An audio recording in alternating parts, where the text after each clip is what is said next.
Just to give a bit feedback, actually, I agree with parts of what you're saying.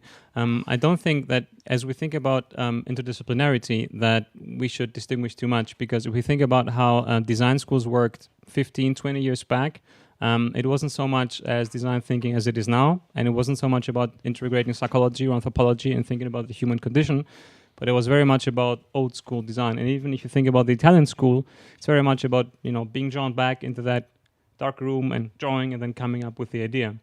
So if you think about how things engage today, I think it's it's a shame that we kind of rely on these terms so much that they have to have the differentiation.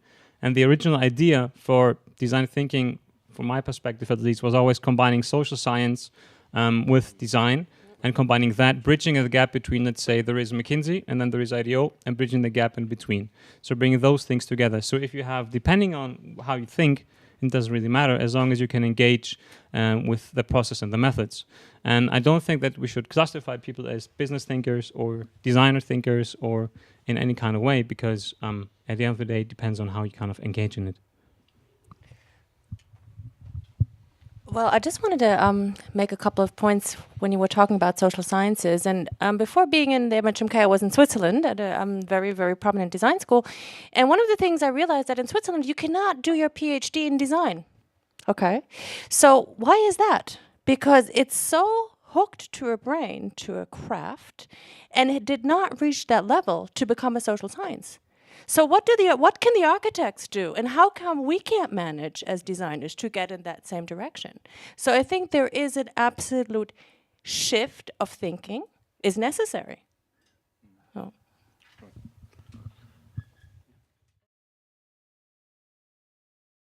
I think that a part of the answer is the difference between making things and produce innovation.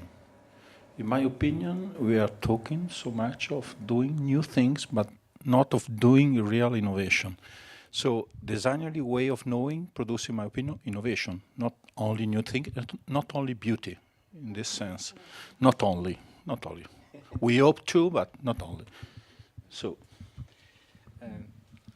I want to go there because I think Just did an exam which proved that there's a lot of similarity. yes, it's great. There's a lot of similarity. I totally agree, and I stated today, a good manager is a designer. I think I saw it in a wonderful project at the end of the presentation of first semester in the master presentation. When we had been criticizing the project, the product and the service, and we had been criticizing the business plan. And we had been looking at the business plan, and the business plan was not as good as the innovation, right? And then we asked, how many times did you redesign the business plan? They said 6 times, and then we asked, how many times did you redesign your innovation service, right, and the product?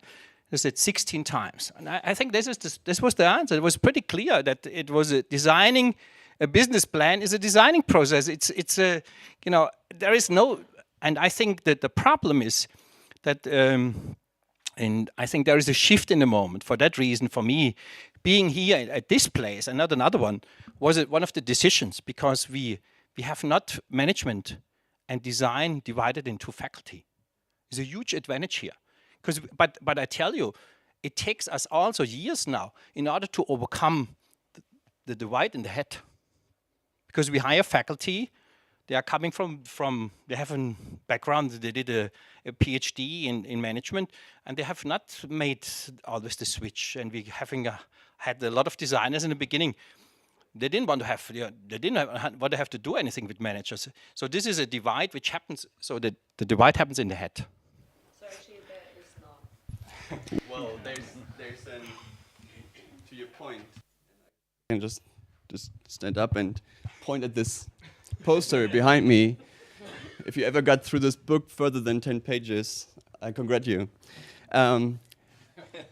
This graphic behind me actually says that you as a service designer, if you engage in that path, pure service design, 100%, you will never create stuff.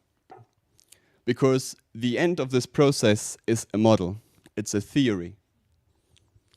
And to that extent, that is the gap that you see here between what designers do and what marketing people do, and the similarity of service design, stopping somewhere, communicating a broader picture without going all the way through to making actually that thing real. Because making something real needs different kinds of skills. You go. Well, Thank you. Again, I have to agree and disagree. The one thing is that I have to out myself for the third time here. I actually used to be a marketeer, so I have a direct comparison in how the working process is. I think that as a marketeer, you can also make something that's real, but it's just not tangible that way. Maybe it's an ad, maybe it's a campaign, maybe it's something else. You can also, engage in products. But I agree with you to the extent that the thinking behind how it works and how it's generated and how the parts that you're engaged, as you said, what's the difference between service design and marketing? The things that you're engaged when you're actually in marketing are very different. And they have a very different approach to the human condition and how they engage real people, as you saw with those pictures we had, being engaged with things and trying to find a little bit more about the truth rather than just a little bit more about how can we really sell things that work well. So there is a kind of a gap between those two, I think. well, in my experience, what I came across is that there's a different center of interest. And I think maybe, to put it very straight, marketing maybe has a brand and a service designer has the consumer.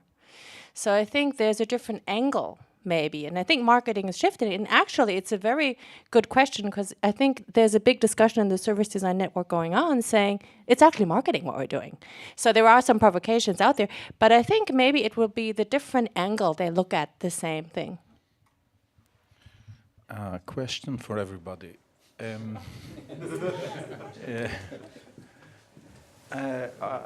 think that there is another problem, the rhetoric of service design. Because if you go to a public presentation about service design, you see project. You don't see real cases. I think that in service design lacks a lot an assessment culture, the idea of evaluating the effects of projects. This is, in my opinion, the difference between a real design culture compared to a marketing culture.